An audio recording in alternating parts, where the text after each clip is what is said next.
We all know that balance is important. And I thought it would be interesting to do a two-part mini-series on how Tai Chi is proven to improve balance.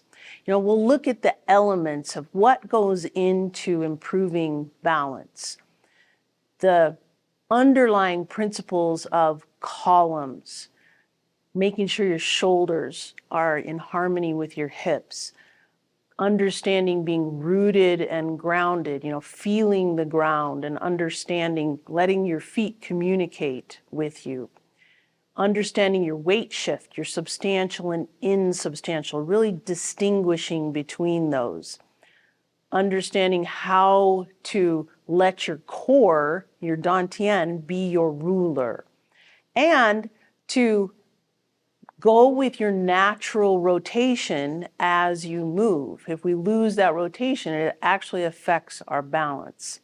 So in this first part of this little mini series, we're going to focus on the first three of columns, being rooted and grounded, and understanding our substantial and insubstantial.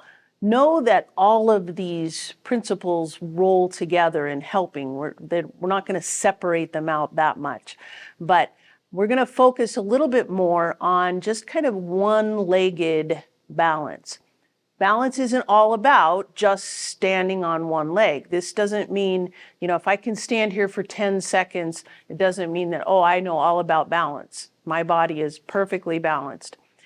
But there are times where we need to be on one leg, and understanding how to do that is important. In our Tai Chi, obviously we have pheasant stands and we have our kicks, right? But that's not the only time that you're on one leg and that you need to understand that one-legged balance. Think about actually the simplest movement, Chi walking. I'm going to move back here. And if we think about our Chi walking, we're rocking forward, rocking back. Then we bring all the weight onto this front leg, right? The water flows from one leg into the next, and we don't move that back leg until it's completely empty. Well, at this point, I'm on one leg. So I want to break Chi walking down in kind of a, we're going to count with it. So what we're going to do is, as you step forward with your left, we're going to go 1, 2, the weight's on that left leg. Then as we rock back, 3, 4. Then as we come back onto this left, 5, 6, and when we lift that back leg, 7, 8. So let's do it again. 1, 2, 3, 4, 5, 6, 7, 8. 1, 2, 3, 4, 5, 6, 7, 8. And if you walk like this and you keep that metronome going in your head, you really are forcing the subject, or forcing the issue of this leg has to be completely empty and you're not falling forward. There are times when I see people doing Chi walking and they're doing fine rocking forward, maybe even rocking back, but then they fall forward. And I want you to really focus on enjoying that moment of I'm on one leg and I'm completely balanced. And now I can step down, rocking back, bringing all the weight onto that leg, and I can enjoy being one-legged, okay?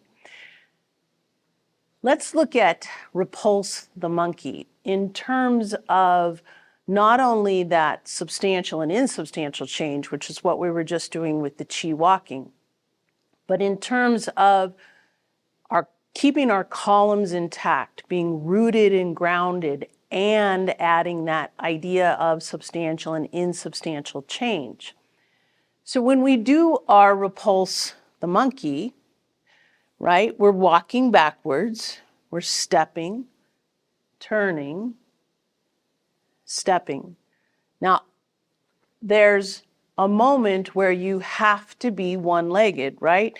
This front leg has to be completely empty. Right? And I'm going to turn a little bit this way and go backwards this way. This leg has to be empty in order to step back and turn, right? It also is important that we're keeping our shoulders in harmony with our hips. At the moment that this becomes empty, we don't want to be leaning back to empty it. You're breaking your columns if you do that, and you're not going to be balanced, right? And you're not rooted and grounded. All of a sudden, now, when you do this, this leg is even wobbling and is not solid in contact with the ground. So Repulse the Monkey, we kind of put all three of these things together. Bring your left foot forward. Now empty that left leg completely. Lift, step back, and turn. Imagining that those columns are all the way from shoulders into the ground. Remember the idea of being suspended from the crown of your head? That's part of being rooted and grounded. It sounds odd, but it really is. You're suspended and yet you're grounded. It's almost like you're lifted, so you're in a great posture. Stepping back, letting that leg be empty, and turn. To really, again, force the issue of that front leg being empty, you can add a kick. Letting that leg be empty, kick, and then complete your Repulse the Monkey. Now let that right leg become empty, kick, and finish your movement. It's a great way to practice and make sure that, am I really emptying that leg? Am I really rooted and grounded?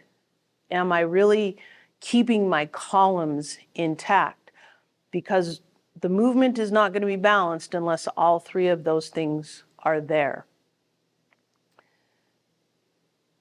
With our kicks, kick, smash, and box the ears, and just kick. If you think about keeping your shoulders in harmony with your hips, think about a column going straight down into the ground. Now, when you do that, if I'm on this side, that doesn't mean that this leg is straight. This is not how the column needs to look.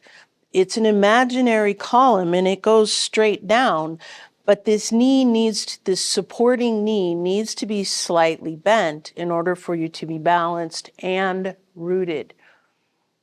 Don't be confused with columns being straight, meaning you have to have straight lines in your legs, in your arms. Remember, we really don't want that. We want to be rounded, and that actually helps us be more balanced, because when we're more relaxed, when we're open and loose and that communication can flow, you are more balanced. So with your kick, smash, and box the ears, bring your weight over to the left, thinking about shoulders in harmony with hips. Let that right leg become completely empty. Kick, smash. Now think about letting this right leg come down. You're grounding yourself. You're letting yourself be grounded to complete your box the ears.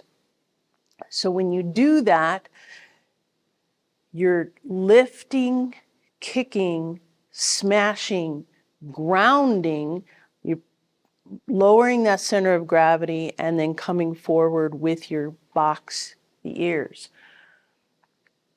If we don't do that, when we kick, smash, and box the ears, if we're not grounding ourselves, we're going to break our columns.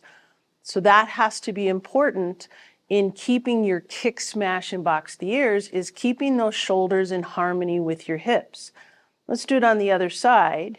Kick, smash, lowering, keeping those shoulders in harmony with the hips, not leaning forward like this. Let's practice that on each side, thinking about rooted and grounded, columns, substantial and insubstantial, gently coming into your box the ears. Try it one more time on this side. Kick, smash, and box the ears. Obviously, the other one-legged event is your pheasant stands, right? We let this leg become empty and we come into pheasant stands. And if we just go pheasant stands side to side, and we understand our substantial and insubstantial, being rooted and grounded, keeping our shoulders in harmony with our hips, it becomes easier, theoretically, to do pheasant stands. But unfortunately, in the form, we don't just come into pheasant stands like that. We come from snake creeps into pheasant stands. So we have to understand how to do that movement, keeping our columns intact, making sure we're rooted and grounded, and understanding that weight shift as we need to shift in the whole movement. So if you think about forming a bird's beak, bringing your weight all the way onto that right column, let yourself lower your center of gravity a little bit just to be rooted and grounded. And now as you do your snake creeps, what I want you to do is think about keeping your upper body more upright. So what you want to do is step out and back and just turn. Notice I did not have to lower myself, and I can keep my shoulders in harmony with my hips. Then I can concentrate on bringing all the weight onto this left leg so that my right leg can come into pheasant stands. What happens with our snake creeps so often is that we want to go low, so we do this. And this is not a good snake creeps, okay? We don't want to lower down like this. When you increase your flexibility, when you work on those exercises that we did a few weeks ago, you can start to lower yourself here, but you're still keeping your shoulders in harmony with your hips and coming into your pheasant stands. If you're not quite there yet with strength and flexibility, make it so that it makes it easier. You have your weight on the right, you step out, away, and you step back just a little bit, turning so that when you turn, you're now in a stable, rooted stance to allow yourself to bring your weight up onto that one leg and come into your pheasant stance. So practice that, forming a bird's beak, bringing your weight onto the right, step out and back. Your left hand does a clockwise circle, turning your body, bring your weight up onto that left. Right leg becomes empty, and it's pheasant stance. Let's do it on the other side. Forming a bird's beak, weights on the left. Remember that column. Remember your knee is slightly bent as you're here. Now you're going to step out and back, drawing a counterclockwise circle, turning, bring your weight all the way onto that right, and lift into pheasant stands. The other thing with pheasant stands that contributes to your balance is, actually contributes to keeping your columns intact, is having the hand that's in front of the supporting leg in front of your body, okay? Pheasant stands here. This hand is in front of my body. Other side, pheasant stands. This hand is in front. Watch what happens if I allow that hand to go backwards. My energy starts to go backwards and my columns break. I'm not rooted and grounded. I'm not balanced. So this hand is actually important. Let's do that snake creeps, pheasant stands on each side one more time. Forming a bird's beak on the right, stepping out and back with the left, clockwise circle, turn, bring your weight up onto that left, and pheasant stands.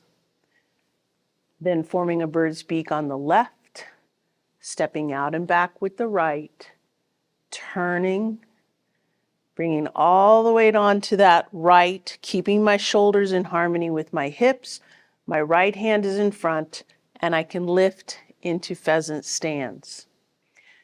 So with balance, and remember, we're doing this in a two-part, so this is not everything that goes into being balanced. But if we focus on especially those one-legged events, keeping your columns intact, keeping your shoulders in harmony with your hips, making sure you're rooted and grounded, lowering your center of gravity, making sure your stance is wide enough, feeling that communication from the ground, and really distinguishing empty and full, substantial and insubstantial, making sure that you're not trying to lift a leg that's not completely empty, making sure that you understand how to keep that substantial side rooted and stable so that that insubstantial side can lift and you stay balanced.